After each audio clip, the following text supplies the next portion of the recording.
Hey man, what's up? It's Coach Tex, DFW Penguin Basketball, guys. I'm here with another video for you guys to help you guys with playing time. Now, this is not for guys that are the dominant player on their school team or on their basketball team or whatever it may be. Even this applies to other sports as well, but specifically, today we're going to talk about basketball. Now, I'm doing this because every player, not even the guys that are great at the point that you're at right now, they've had a time where they struggle. Now, there are some guys that are the exceptions to the rule. They're just extremely good at the sport that you play. But for the most part, everybody wants more playing time. Everybody wants to be able to play. Nobody really wants to come out of the game unless they're too tired. Am I right? So I'm going to give you guys 5 quick tips, real quick, tips on how to get more playing time. And this is what I've experienced as a coach and as a player that have helped me out. Now, before I even get into that, guys, there are certain things that you guys cannot control. You cannot control if the coach doesn't like you. Sometimes you can't control what school you're at. And you may have 2 guys that are the best players in your area on your team, and they're playing your same position. So, you just got to try to be or do the best you can until you get your chance to shine. And sometimes it happens, and you never know when it happens, but you got to be prepared for when it does. Because if you're not prepared, you could lose your opportunity to take advantage of that and get more playing time or be a starter or be that guy. Right?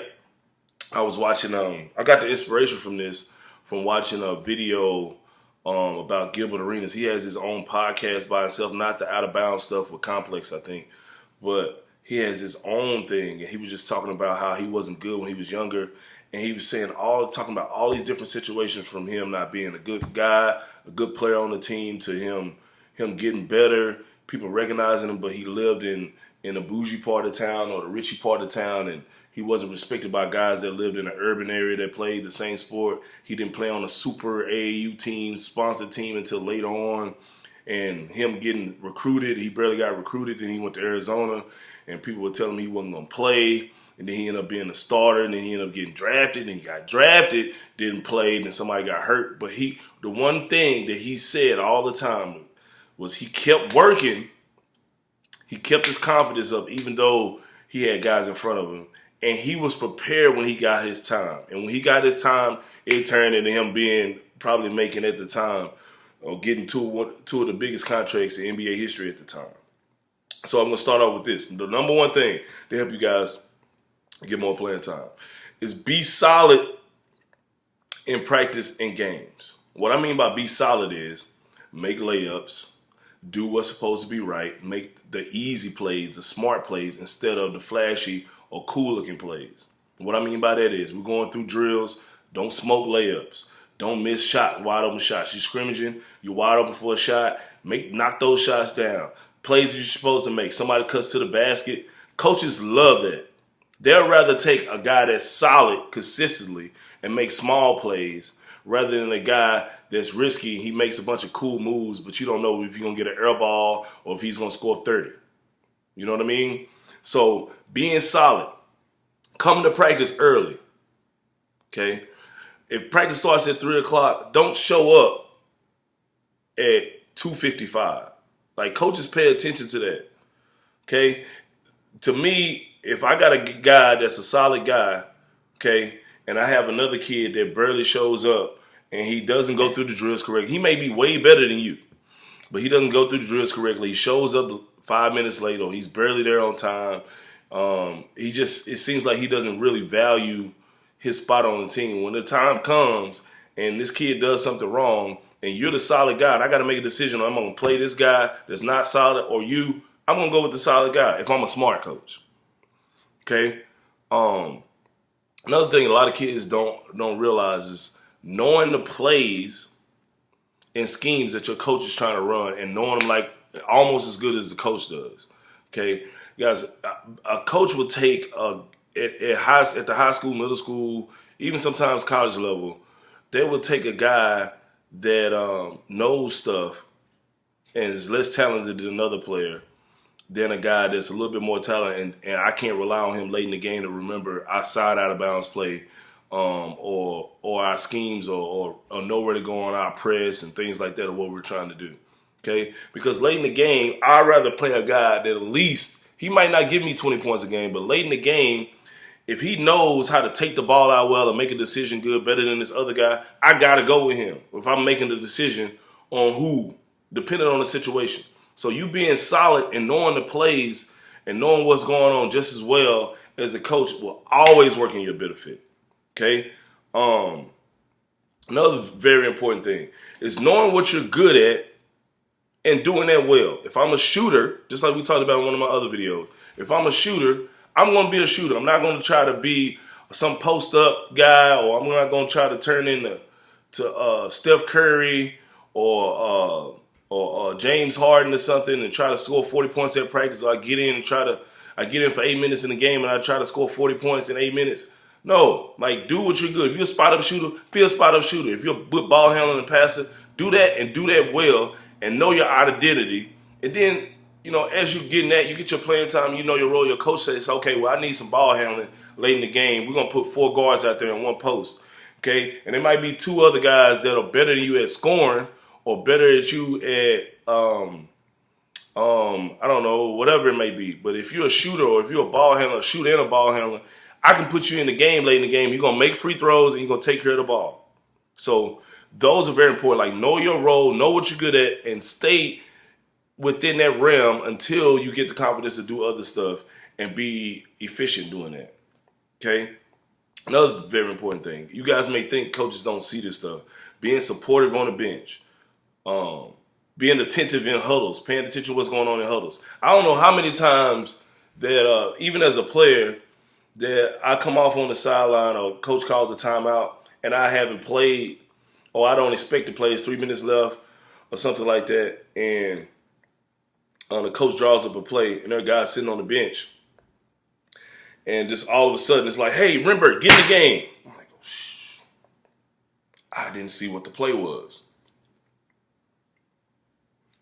So now you go in, you make a mistake, you going from here to even lower. But if I know what's going on, hey, remember, I need you in because we need free throw shooters. We're going to do this out of bounds play, and they're probably going to foul you. You ready to knock them down? I've been sitting on the bench for the last 8 minutes, right?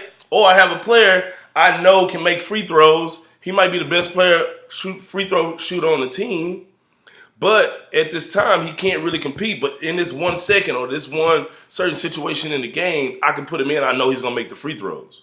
So just knowing what's going on, being supportive on the bench, cheering on your teammates, being positive. Okay, all that stuff factors in. A coach knows who's paying attention. A coach knows through body language and eye contact who wants to be in the game and who cares about winning or losing or what they got going. Okay? Number 5 thing. Now, all of these things may sound like basic, but a lot of you guys don't emphasize these certain things, especially if you're a guy that wants more playing time or you're not getting a lot of playing time. But I'm going over them anyway. Okay? 5, what you guys should know, you should have a great attitude. Okay? And be positive.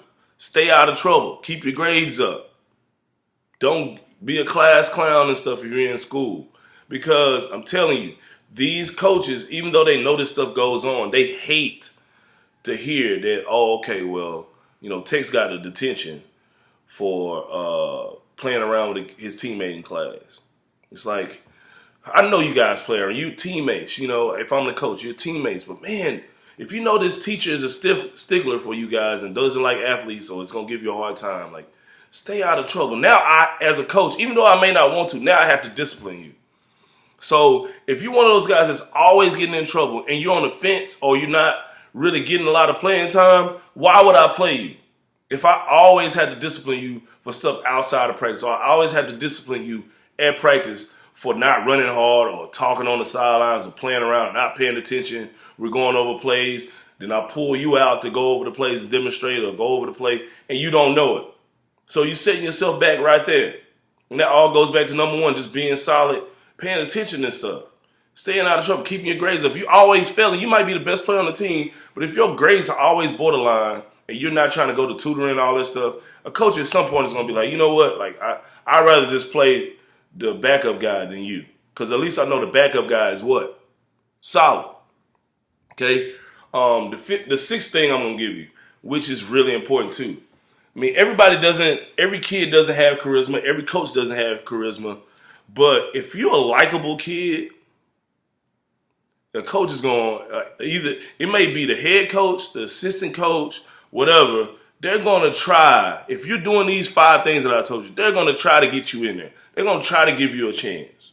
Okay, likable. What I mean by likable is not kissing the coach's butt, which this kind of may sound like it, but trying to help the coach. Hey, coach, you see a coach walking down the hallway. He's carrying bags. Hey, coach, you need some help. Let me help you with that, coach. Or you in his classroom and the class clown's giving him a hard time. Like, hey man, chill out. Like we try, talking to just any type of way helping the coach out, going up and speaking to him. Hey coach, that's a nice shirt you got on today, coach. I see you looking nice today. I mean, any of that stuff, or just being an all around charismatic kid. Like I have kids, honestly, that I don't like because of the way they play. I like them because of their attitude, and they're charismatic kids and they're fun kids to be around. So in some way, like even though you might be the worst kid on the team, and it may be another kid that may deserve the playing time you may get at the end of the game if you're getting blown out or they're blown out, they're going to try to find a way to give this kid a chance, some type of way. So if you're a likable kid to coaches, you're going to have a chance in the end. Okay? But all those 5 things are very, very important, guys. And I need you to keep that in mind. Not just dealing, if you're a player that plays for me, your school coach, your AAU coach, whatever that stuff may be. Now, some of this stuff doesn't apply to guys. Like I said, it don't apply to guys that are elite athletes and they're just the top player on their team a lot of time. But some of it does as well. Because it can hinder you if you're not doing any of this stuff. And it can help you if you are doing it and you're not a really good player. So that's pretty much it, man. Follow me on Instagram, Penguinhoops. Email me at penguinhoopstv at gmail.com if you have any questions. I'll see you guys later, man. Peace out.